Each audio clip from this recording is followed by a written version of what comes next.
You ready for this?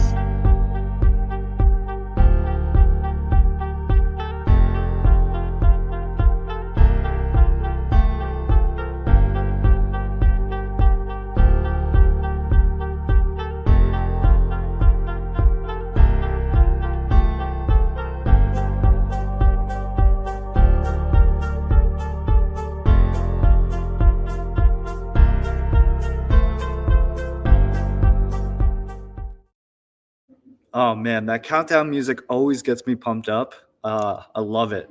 What's up, GDG? What up, everybody? Hey, everybody out there. So some of you may know me, Dan. Do like a lot of education at Alchemy. Work on Alchemy University. Some of you may also know GDG. He's our ambassador inside of Alchemy University Discord.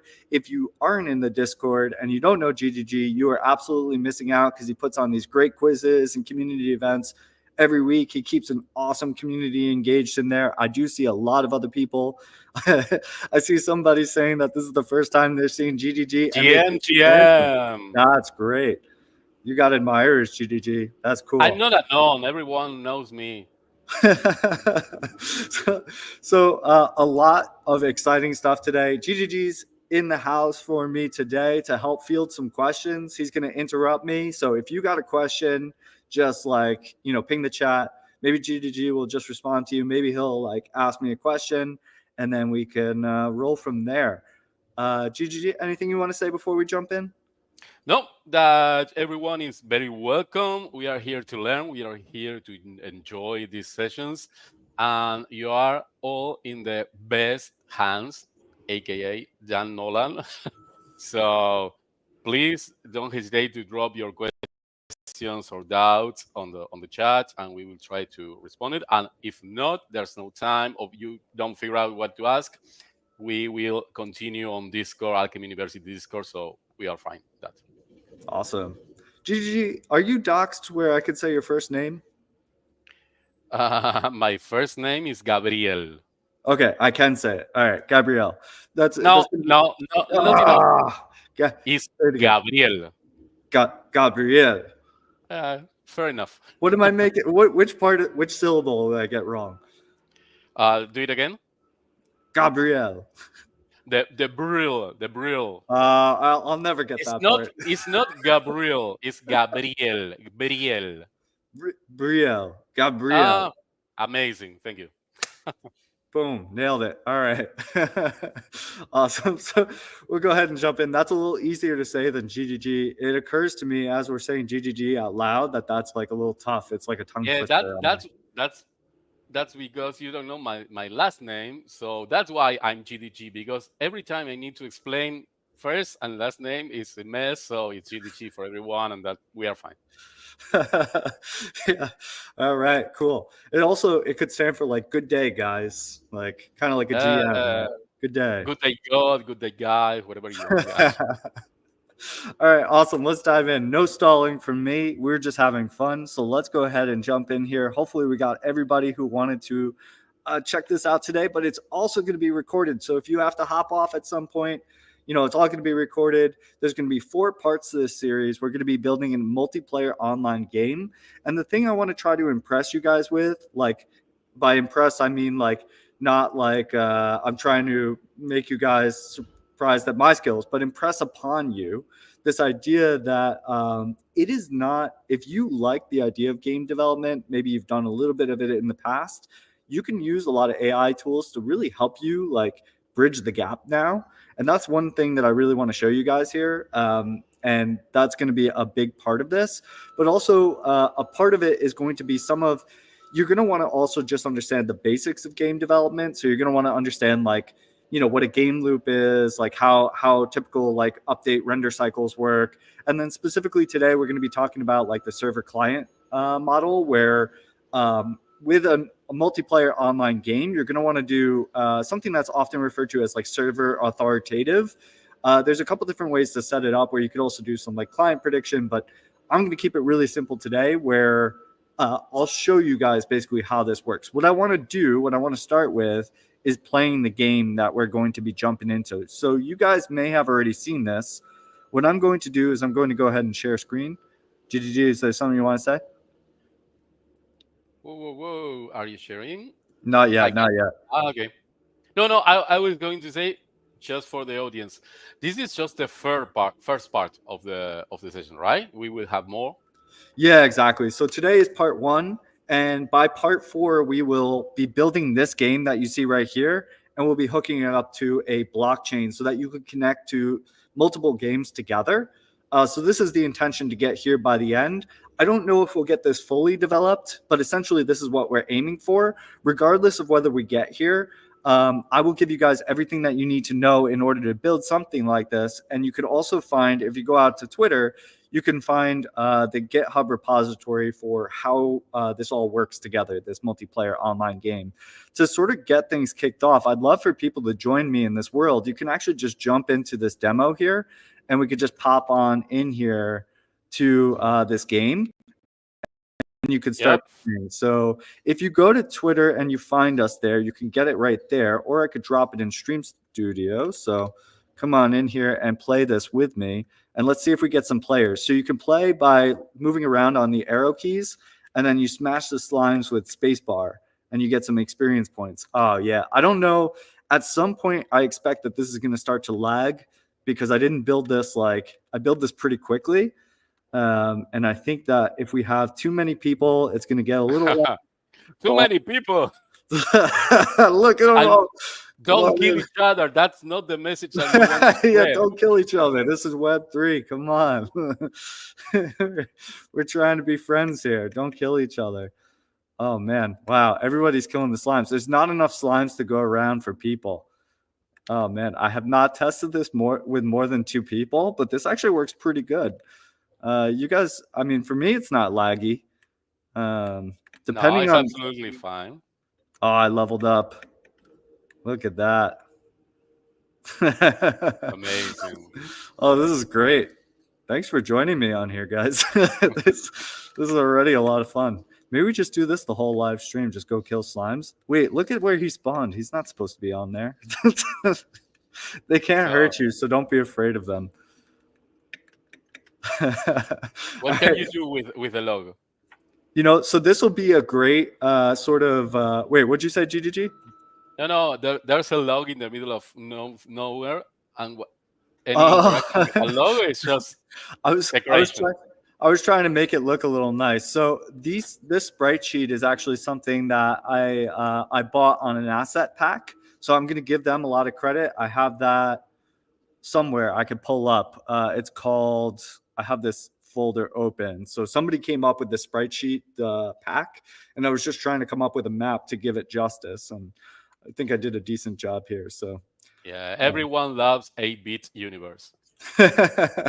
All right, cool. So you guys could keep playing on there. That'll be a good, fun thing to do if you get bored of anything that I'm saying. In the meantime, I'm going to pop back over here. So I'm going to start off like just talking about some game development stuff and kind of like touching on a few things. First of all, I want to say that um, the goal of this, the reason why we're getting into game development is because we're gearing up for an event called Shapecraft. You can find it at shape.network/shapecraft, and we'll make links available so that you can make sure to get out here. It is the first Alchemy University hosted hackathon. There's $250,000 up for grabs.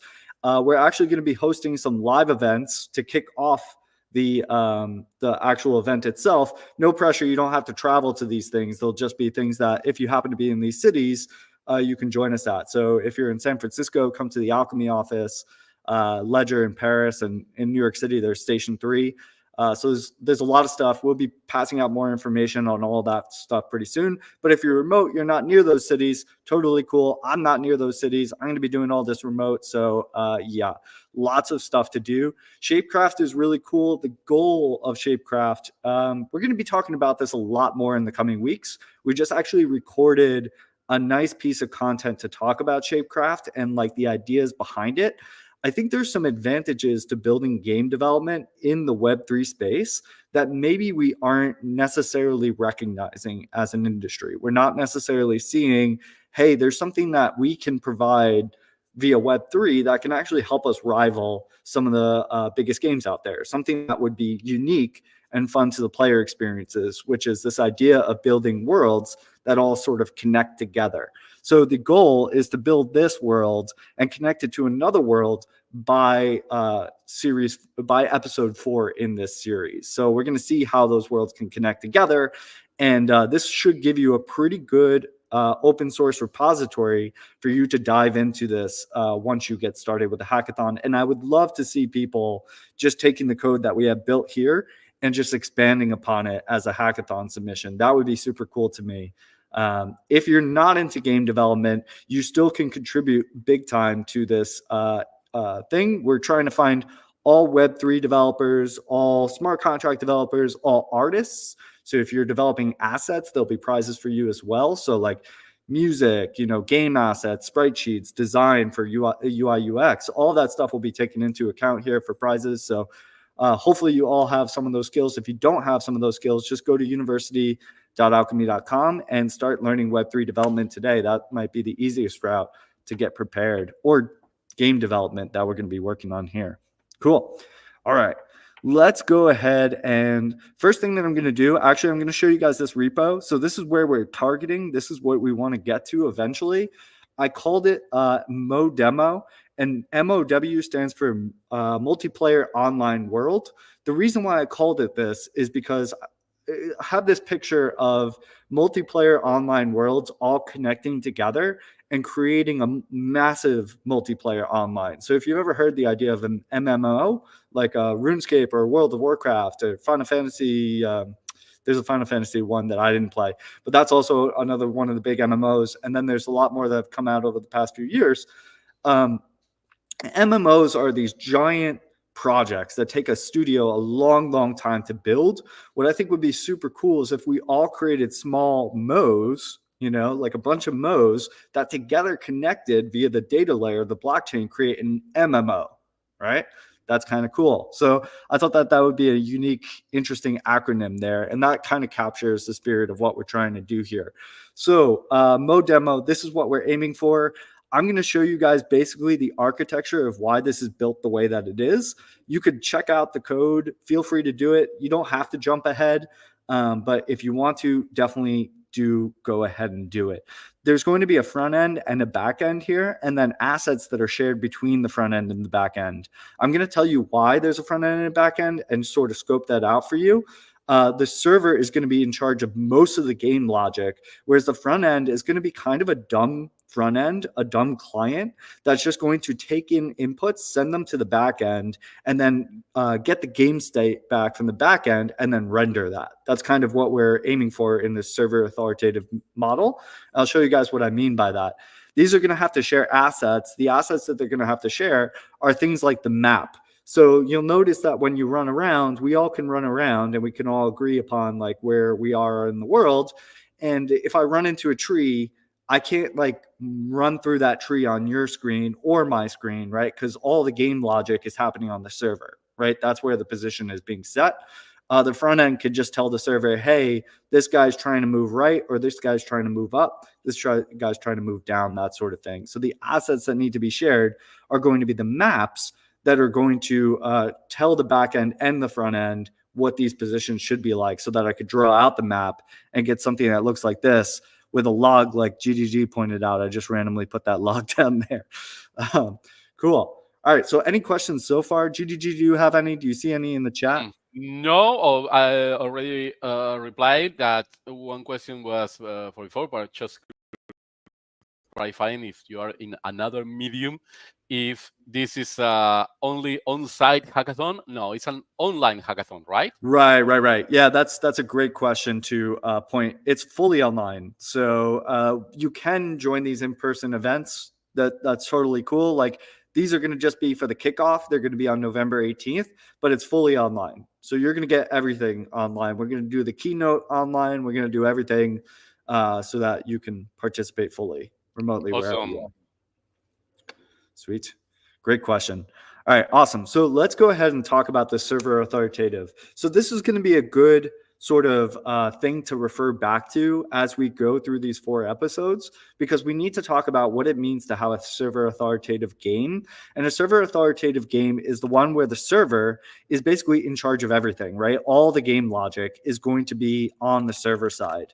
And the reason we want to do this is because the server is something that's going to be able to be cheat proof, right? The server is going to be something that we can write some logic such that we don't have to trust, people to, like, if you had a client, when it comes to server clients, right, the client actually gets downloaded in browser-based games. It gets downloaded to your computer and rendered through your browser, right? So the client is actually code that you can change yourself. If you wanted to tell the server and the server believed you, you could be like, hey, I'm in position, 10, 20, and I just killed that big bad monster, right? You could tell the server that. If the server knows how to parse that message and it's just going to believe you, you could say that from the client to the server, and the server would be like, oh, wow, he just killed that big bad monster. I'm going to give him a reward, right? That wouldn't make sense, because when we send a client over to somebody, we give them the ability to change it. It's running on their machine. So you want to make sure that when you're doing server authoritative model, that you're only accepting things that are valid inputs to the game. So that's really what we're going to be doing on the client side, is we're going to be taking in inputs over here. So we're going to be taking inputs from the player. And in this particular case, for this example, we had really 5 inputs, right? It was up, down, left, so the arrows, and then space to attack, right? That's really all that's being taken in here. And that's what's being passed over to the server via what's called a WebSocket. So a WebSocket is going to give us this real-time sort of push and pull that we can send information between the server and the client, so that the server gets the inputs from the client. So the WebSocket is going to be sending inputs this way. So the inputs are going to go over to the server. And then from the server, the other way, what we're going to get is we're going to be getting the game state. The server is the authority here. So the server is going to be saying, hey, this is what the game looks like. And then it's up to the client at that point to basically just render it, render the game state. So it's going to do, the client's still going to do like this loop. So there's this idea of loops in games, and there's like an update render loop, where basically when you get updates, you go ahead and update the state of all the things that you're keeping track of. And then you have a render, which takes all of those things and basically draws them to the screen, right? So there's still going to be this update render, but the update is going to come from the server. We're going to get the state from the server, and we're going to basically bring that into our client state and then show it on the client, right? And then we're going to render that game state. So that's really all the client is concerned about, is drawing everything, taking the inputs, sending it over to the server, and then it's like, okay, tell me what happens next, server. If you were smart about this, and a lot of games have to be, right, because they want to be super performant, you would also do what's called like client prediction, where the client can kind of, if you were lagging, like you had a low latency, whatever, you could also start to predict what the server is going to say. And so you may have seen this in video games, where basically like you move to a position and then like maybe it sends you back, right? Because the server is like, no, that's not where you were, but your client thought that you were going to move to that position, right? So you may see this like jitteriness, because there's like some like client prediction of like, I'm going to go here, but then the server's like, no, you're over here, right? So there could be some like discrepancy there. In this case, for the game that we're building, it's pretty simple. And I was actually pretty surprised that we had so many people playing in there just now. And to me, it didn't feel laggy at all. So that to me says that we built a pretty decent game here in terms of like what's expected to render inside of that little game world, such that maybe we don't need client prediction there. Basically, all I'm doing in that case is I'm taking in these inputs, and then on a loop, the server also does this loop where every like 30 seconds or so, I forget what I set the tick rate at. That's what that's called, is the tick rate. Every 30 seconds or so, what it's going to do is it's going to take all inputs. Well, it actually, so I should say all the time, it's always taking inputs, right? So at any given time, it'll always take inputs from people. But what it's going to do is it's going to store them somewhere. So it's going to store these inputs, and it's going to like save them for later. It's going to like queue them up. And then every 30 seconds or so, it takes the latest input and updates its game state for each connected client. And then after that, what it does is it then tries its best. And I didn't do a great job with this. You'll see that in the code if you inspect it. But I did a decent enough job where it seems to be running okay. And I think you guys could definitely do better with that. So that could be a challenge for you, some homework. Maybe when we get to the later episodes, is it tries to condense the client or the game state, and with as little information as possible, send it back to the client, right? And the reason why you want to condense the game state is because every 30 seconds, or sorry, this is not every 30 seconds. I meant to say 30 times a second. That probably seemed really slow to you guys. Sorry, I should have, every 30 times 30 times a second or so. So that's like how many times, like, so if you ever heard FPS, that stands for frames per second.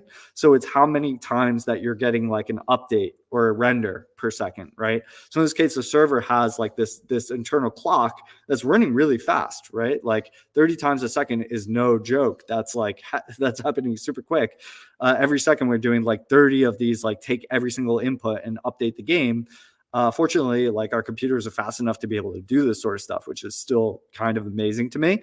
And so you could take all this stuff, take all the inputs, 30 seconds or so, send it back to the client. And you can imagine the bigger the game state gets here, the more impossible it's going to be for the server to keep up with this and for the client to keep up with this. So one thing you want to keep track of is what's being sent over the wire and try to keep that really, really, really small. However small you can, to still make sure that the client isn't cheating and that these things aren't being bogged down. Cool. So that's a server authoritative model. Any questions on that, GDG? We got anything over there? Anybody asking? No, it looks fine. So only one question that is Belamurugan. Sorry if I mispronounce it. That is asking if you are going to use Solidity. Yes, but not in this episode. So later in episode 4, we'll talk about Solidity, and that is going to come in a very specific place. That's actually a great segue. So what I wanted to talk about next is where chains fit into this picture. So I think this is something really key, is to talk about trust models, right? So if you have a blockchain, right? And for Shape specifically, Shape is an L2. It's an EVM chain. So it settles to Ethereum. And so it is an EVM chain. So we are going to be using some Solidity to do some of this stuff. For a chain, what you really want to have inside here is you want to have like anything that's like needs to be trustless, right? Anything that's going to live forever. So like largely I think about like resources and resource logic, right? Like how are you going to govern the distribution of resources? Like, are you going to have people buy items? Are you going to give them the ability to randomly get those items, maybe with some like built-in on-chain randomness? We'd love to see people figure out cool ways to like distribute items via like randomness on-chain, those types of things. Or maybe you could have resources that can be distributed by servers that are known to be trusted, that do cheat proof inside of their game. So the server fits in here like this. And so some people, by the way, and I should mention this too, some people are building fully on-chain games, which I fully support. And I think that's super cool. I do think that in my mind, we'll never get to like the full real-time games where you are sending every single update through the chain like we are here. I can't imagine replacing this server right here with a chain where 30 times a second or so, we're taking inputs, updating the game state and sending it back to the client.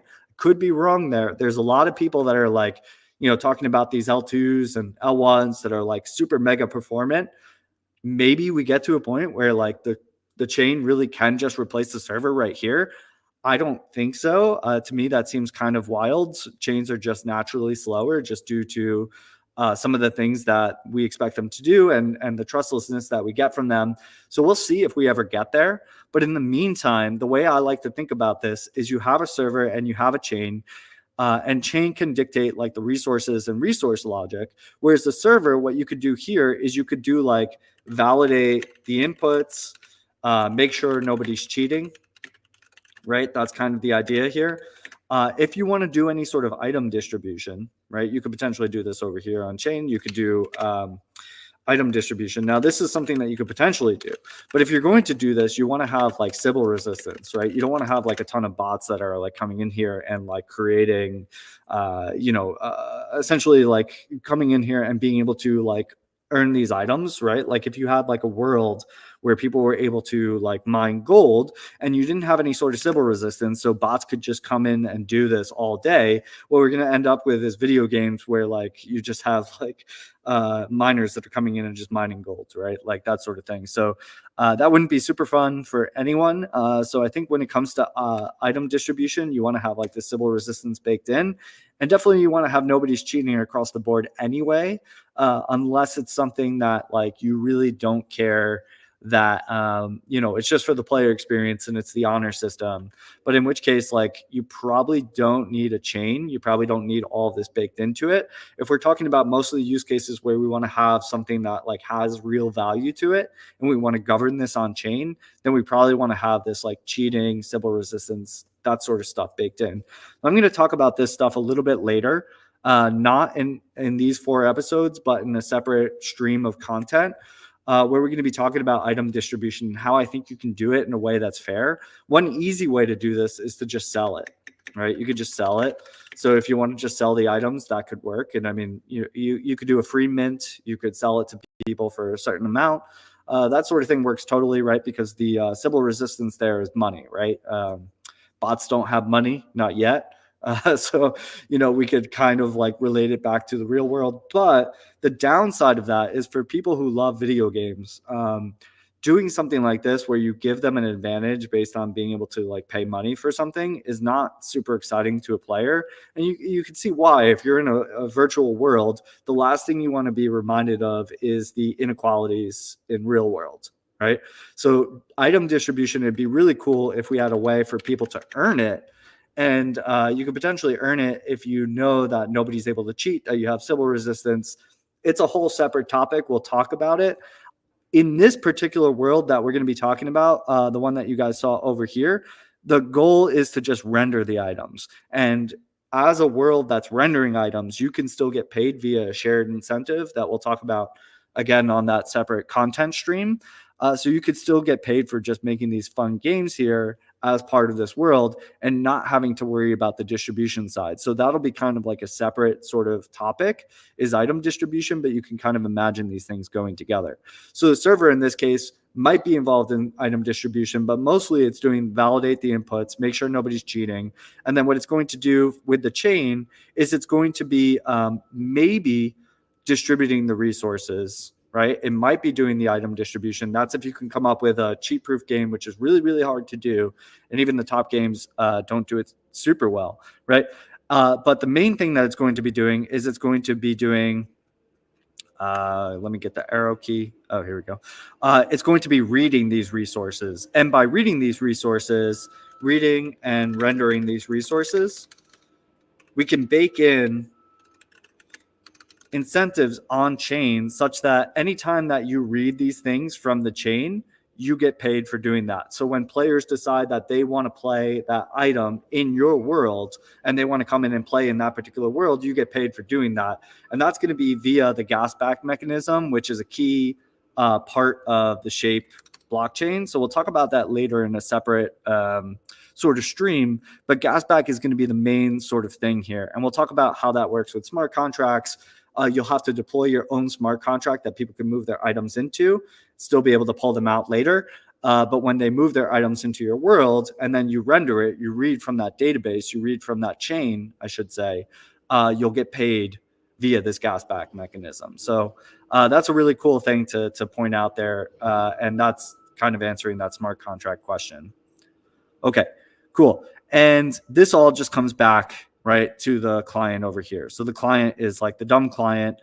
And so we have this server that may have like a lot of responsibilities. And the trust model is such that the client, we can't trust the client,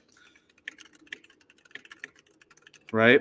Because the client is just sent to you. The client is sent to you in your browser and you could do anything you want with that code. So we can't like just distribute items on the client because you could choose to do whatever you want with the client. For the server, we can trust it to a limited extent, right? We can we can trust servers to some extent.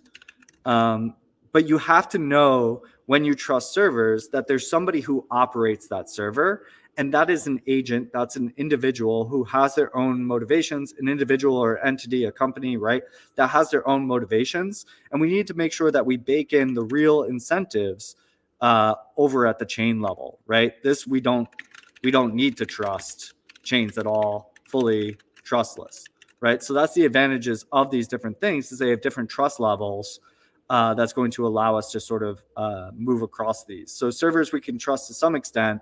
And if we're going to do item distribution, we need to have a lot of trust on that particular server that they're not just distributing it to bots or to their friends, that sort of thing. So that's like one thing to watch out for sure. Whereas on the chain, we have a fully trustless environment. Cool. All right, that's a lot from the server architecture side. We're going to get into a little bit of game development.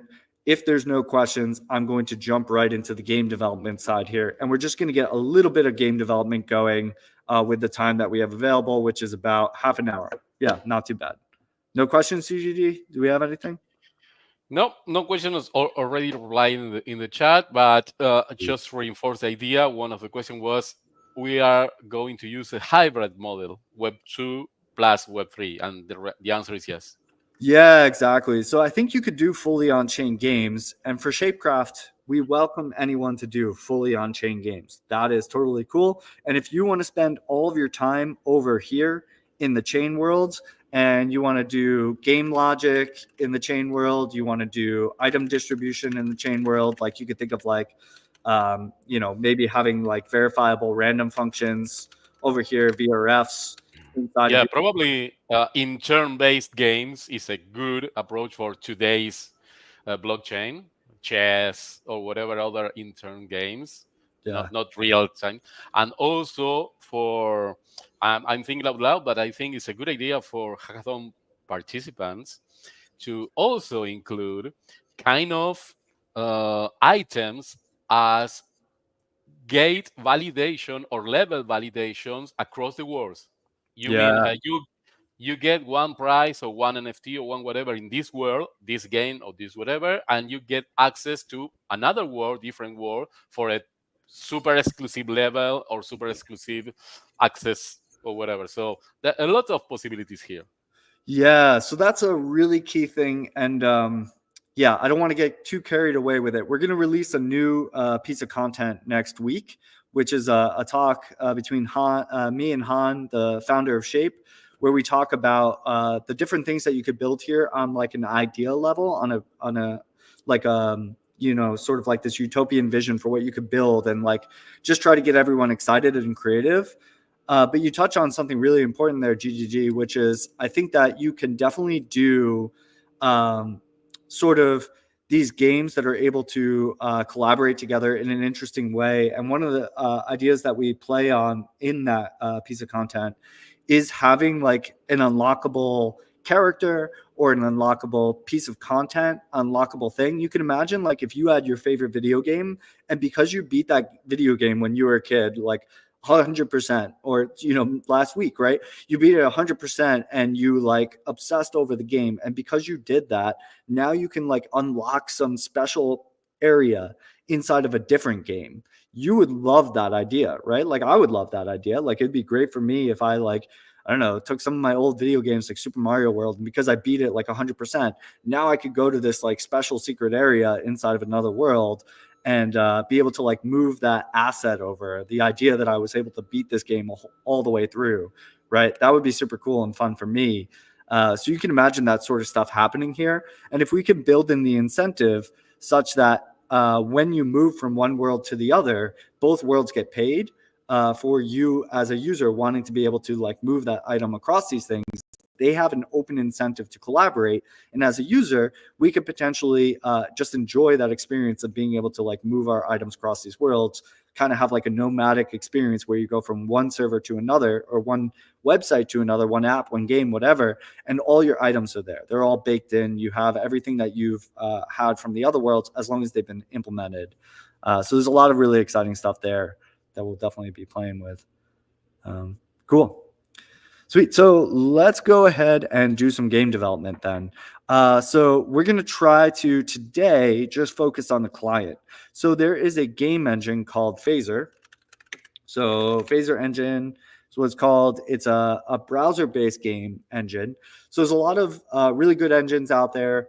I'm going to be focused mostly on Phaser because I think one thing that we should try to do, and I'm not saying that everyone for Shapecraft should use Phaser. I definitely am encouraging it because it's a browser-based JavaScript framework. So if you already know JavaScript and you already know like HTML technologies, you could work with Phaser. And I'm going to show you how easy it is to get started, especially with AI tools today.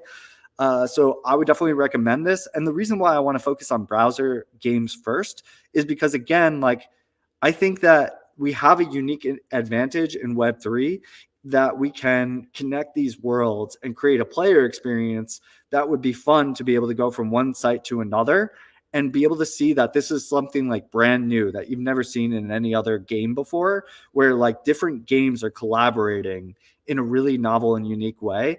I think we see some like IP crossovers where you like maybe see somebody's IP in a different game, and that's kind of fun and exciting. But as far as like data crossover, like you bring an item into a different world, I think that's something so new and novel to Web3. And it's largely due to this introduction of a chain where we can actually bake logic into a place that's neutral, right? It's neutral. It doesn't care about your particular business. And we can all look to the chain to be the source of truth. And we can build on top of that. It's foundational. It's something that we can build on top of. And so therefore, it unlocks something new that could result in a really fun player experience. And that's really what we want to be experimenting with here. Cool. All right, so let's get into the game development. All right, so what I have here is a couple things. So first off, there's a pack. So you can find asset packs online. I'm going to talk about this a little bit today. We don't have too much time left, but you can find asset packs online. Mystic Woods is the one that I'm going to be using here.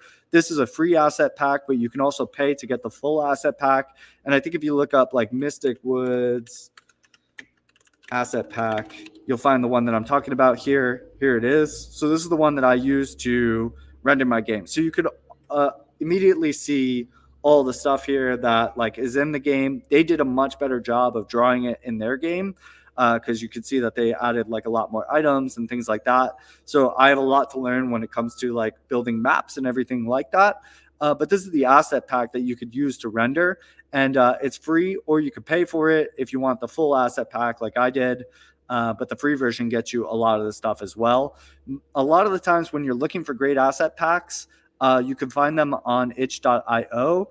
One of the things that we want to do with the Shapecraft hackathon is also reward people for building assets like this as well. So that's going to be its own category that you can build into the hackathon, is not only creating these asset packs, but also giving these asset packs to other people and collaborating. When we see that collaborating, there'll be a prize associated to that as well. All right. So this asset pack, the way it shakes out is you get these things called sprites. And inside of these sprites, you get these sprite sheets that look like this, right? So here's my player. So for those of you not familiar with sprite sheets, a sprite sheet looks something like this, where you have like these characters, and you can see that this whole row right here is all facing down, right? That's his like standing there down animation. So when he's just standing still, that's the animation that you get. You render this frame, then this frame, then this frame, and you do it in a loop while he's standing still. And then this is standing still to the right, and then standing still up. And then when you want to get left, you just flip right over, right? And then you go the other way with it. And then this one is walking down, right, up. And then this one is swinging the sword and stuff and dying down there at the end, which the slimes can't hurt us. So right now, there is no dying in that game that we were just looking at. All right, cool. So if we want to render this in a game, that's what I want to do today. Maybe also, if we can get to it, I want to render the slimes. But if we don't get to this today, I'm going to leave it for homework for you guys to try to render the slime in the game and try to get that in there. But I think we can get to this because we have the assistance of AI. So what I'm going to do is I'm going to start a new repo. I'm going to call this like our, I don't know, game episodes repo. And I'll pick it up where I left off each time and give you guys the full repository. So if you want to start from where I left off, go for it, right? What I'm going to do here is I'm going to create like a npm init. Actually, yeah, whatever. That's going to create a package JSON. I might want to start with something simpler. Let's just go ahead and open this up into, I'm going to be using Cursor for this. So it's like a VS Code fork that has like AI baked into this. And you'll see, I know VS Code has like some AI tools, but this one is going to have a lot more. So I would definitely recommend checking it out. I'm actually going to delete this package JSON because I'm going to start with something even simpler. I'm just going to tell it, okay, so this is what I want to do. I'm going to bring Cursor over here, and I'm going to copy the player spreadsheet right into my game and paste it in there. And what we want to do is we just want to render this hero, this player, on a blank canvas. So what I'm going to do is I'm going to ask AI, and I'm going to give it a pretty simple prompt.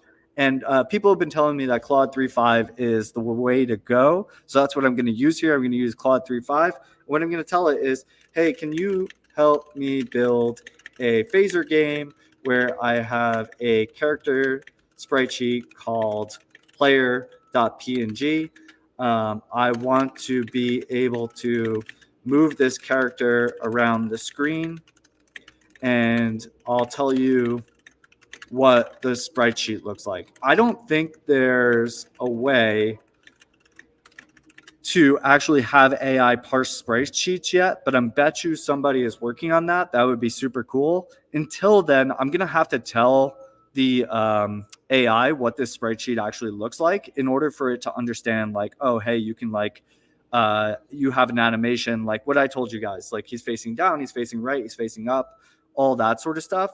So this is going to be a little bit annoying. And fortunately, I'm doing it for you guys. You could just pull my repo. But you could see how you could do something similar where if you need to pull in a spreadsheet, you can kind of just ask AI to generate this for you. So it's going to look like this. First of all, we should tell it how big the image is. I don't know if it can inspect that, but I don't think so. So the image is 288 by 480. So we're going to tell it. I'll tell you what this spreadsheet looks like. It's 288 by 480 pixels. There's how many columns, how many rows? I'm going to pull it up over here. It's a little easier to see. There is 10 rows, right? 10 rows. And then there's 6 columns, right? So there's 10 rows with 6 columns or 6 frames in each row. And the rows represent a different animation for each. And so the first row is going to be 4 frames of, 6 frames of facing down idle. And then the second row is going to be 6 frames of facing right idle. The third row is 6 frames of facing up idle. And then we're going to basically copy this because it's going to be the same thing, but it's going to be, instead of facing, it's going to be walking down idle, walking right idle, and walking up idle. And then I'll program in the sword animations for now. 4 frames. It's going to be basically this, but 4 frames of each one of these. So 4 frames, 4 frames, 4 frames of attacking down, attacking right, and attacking up, and then 3 frames of dying. For the frames that I specified that are less than 6, right? Because in some of these, the frames are less than 6. They only go up to 4. I want the AI to know specifically that when it's less than 6, there are empty frames that fill out the rest of the row. So just make sure not to use those. Otherwise, it's going to render this frame, this frame, this frame, this frame, and then it's going to render 2 empty frames, and our hero is going to like disappear for a second and then come back, right? So this is basically what I want, right? I want a phaser game where I want a character sprite sheet called player PNG. I want you to be able to move this character around the screen. Here's a sprite sheet. Here's the frames. Let's do it. I think that's going to do it pretty good. So let's go ahead and see what it builds me. All right. So right now, right off the bat, it's going to have me actually import phaser from a CDN. So this is actually just going to pull it online, and then we're going to get an index.html. This is not the way I want to eventually do it because I want to have a build system. And I'll talk about that in a second. But for now, let's just go ahead and go with what it gave me. So I'm going to have index.html. And then here's the game. So you can see it's building like the animations and everything. And hopefully it's relatively correct. Let's see. It thinks the frame height is 48 and the frame width is 48. I think that's probably correct. So we are going to go ahead and pull up a game.js. And we're going to put this in here. Now, in order for us to go ahead and run this, oh, hey, it built the animations, but it didn't actually. Could you handle player input so that when I move left, so when I hit arrows, I move left, right, up, down, and the character changes which way he's facing. So I also wanted to handle the input in here, and this is going to go ahead and do it. So you can see that when I'm facing down, it's going to try to play walk right, walk right. Oh, I guess because it's facing. Okay, it does have walk up and walk down.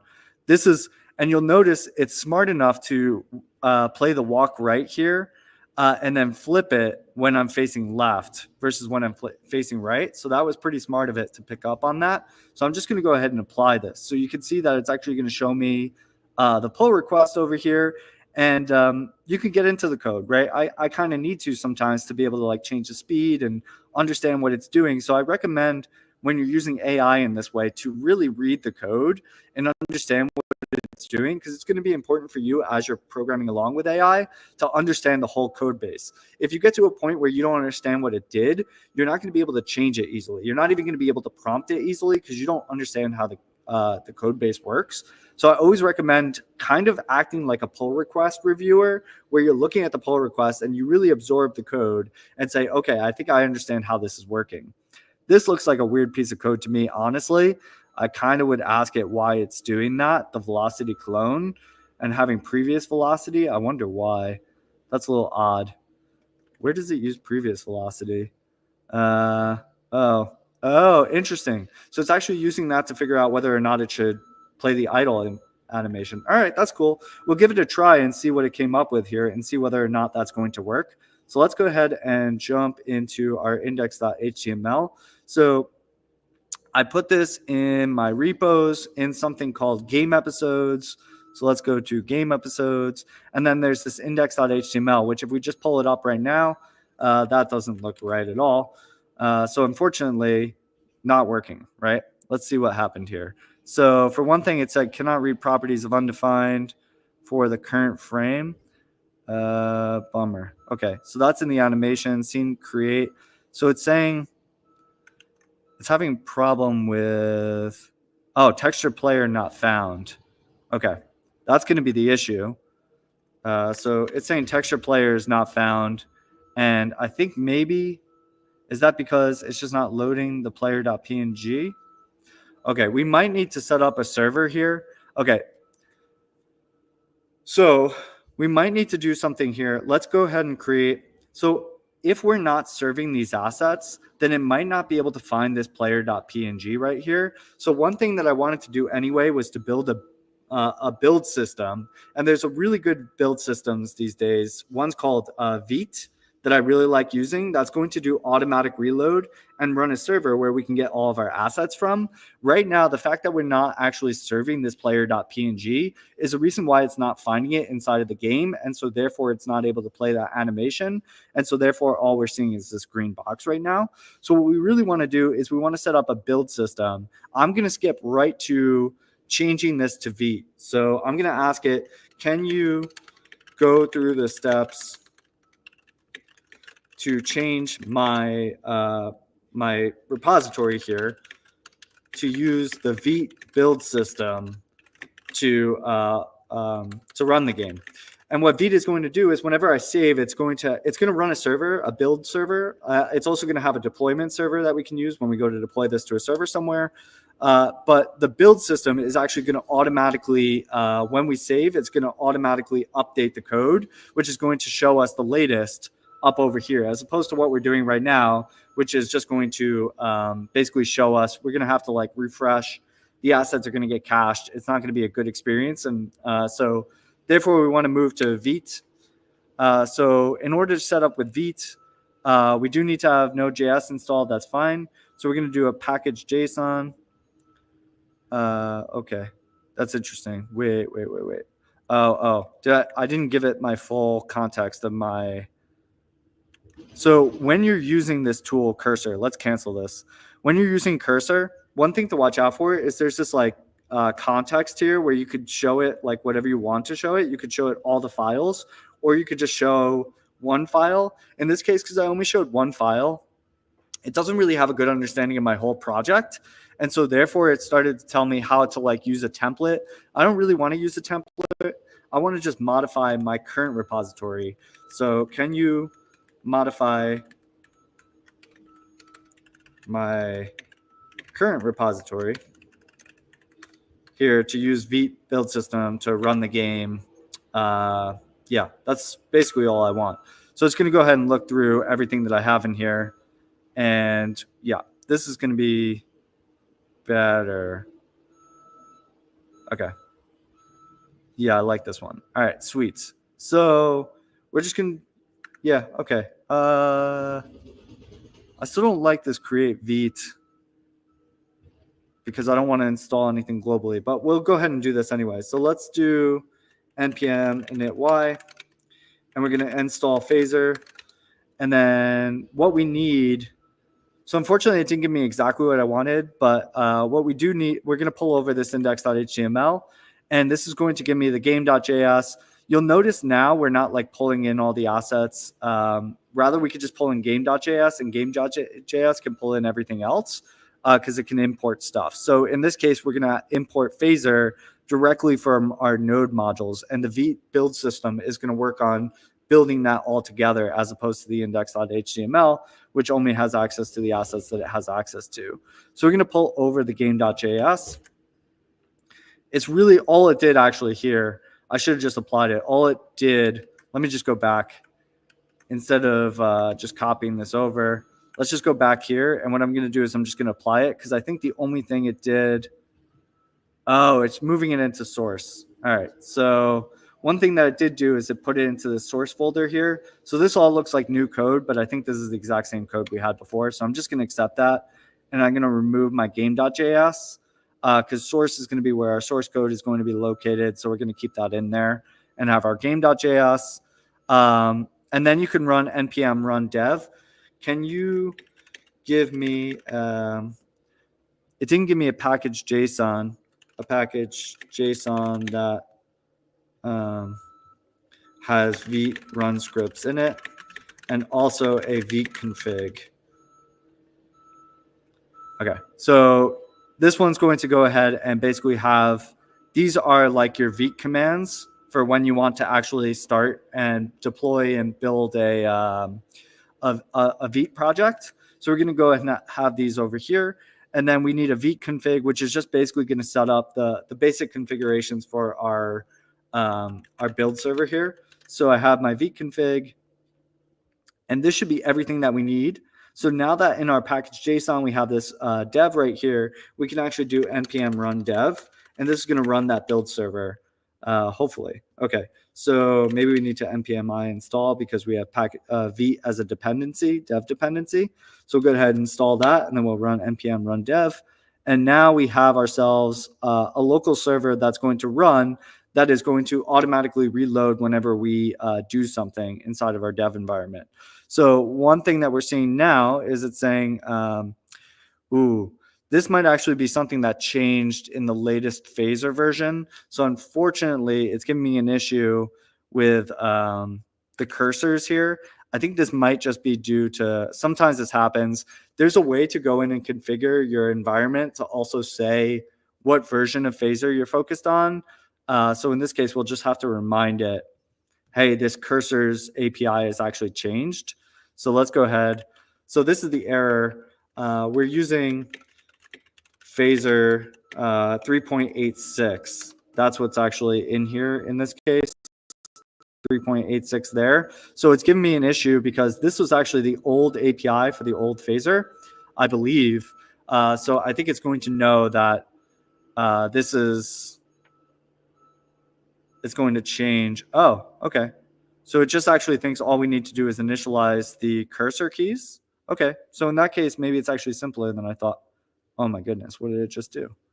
Okay, doesn't usually do that. All right, so I'm just going to take this over here and pull this into, and I'm going to delete this because I don't know what it was trying to do there, create a new create file.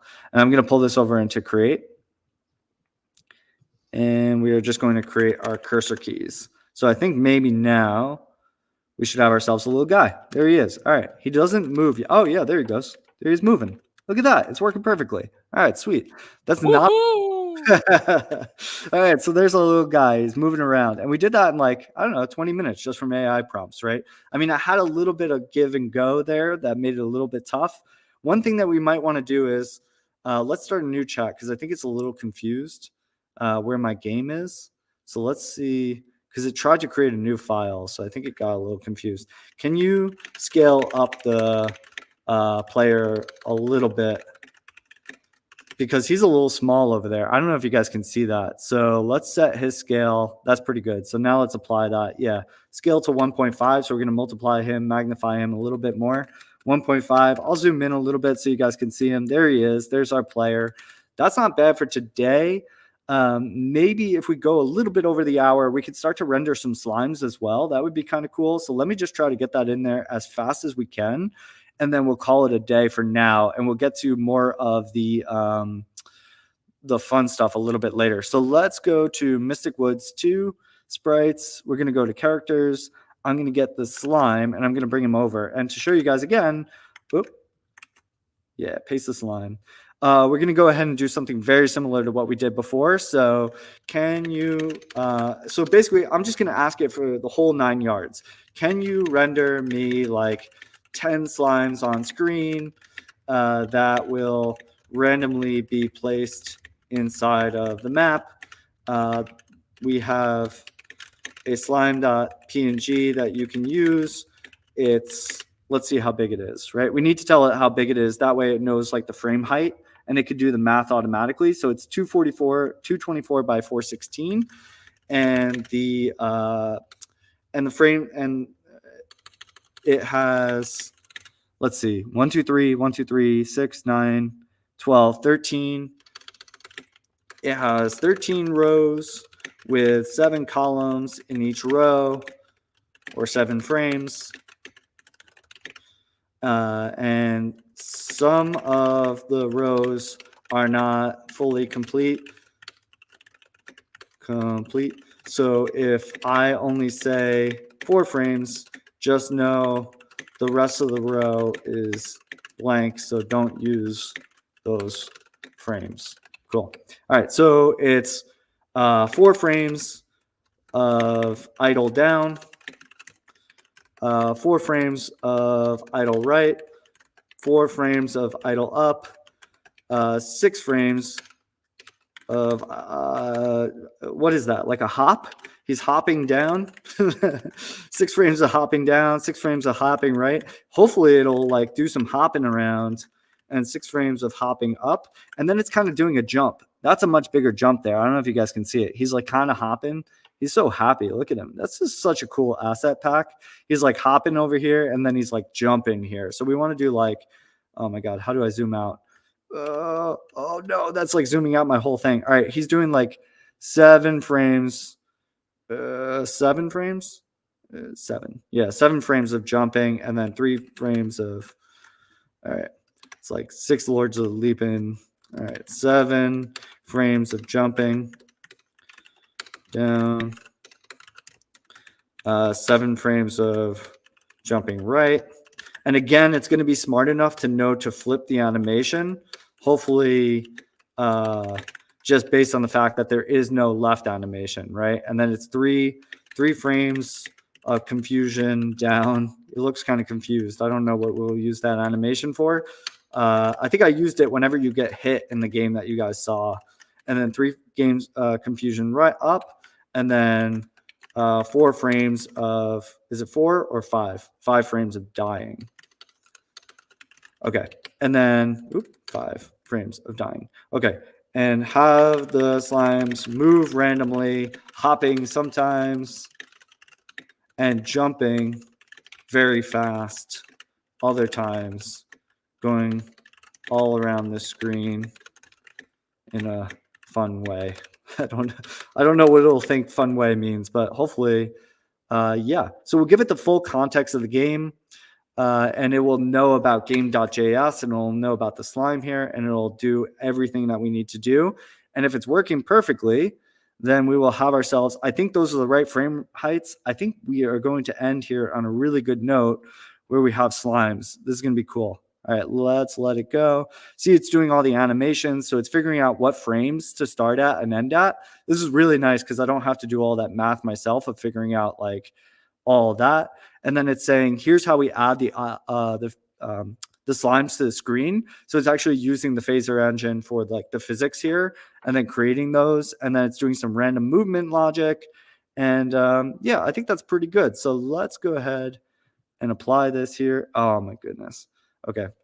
Unfortunately, I'm going to have to apply this manually. For some reason, it's not really keeping up with the fact that the game moved into source. So typically you'd be okay, but we're going to have to do, so we're going to have to load this ourselves, and then we're going to create all the slime animations here. So let's create them all down below this. And you could start to move these into separate files, right? It'd be nice if the, you know, if this wasn't all in one.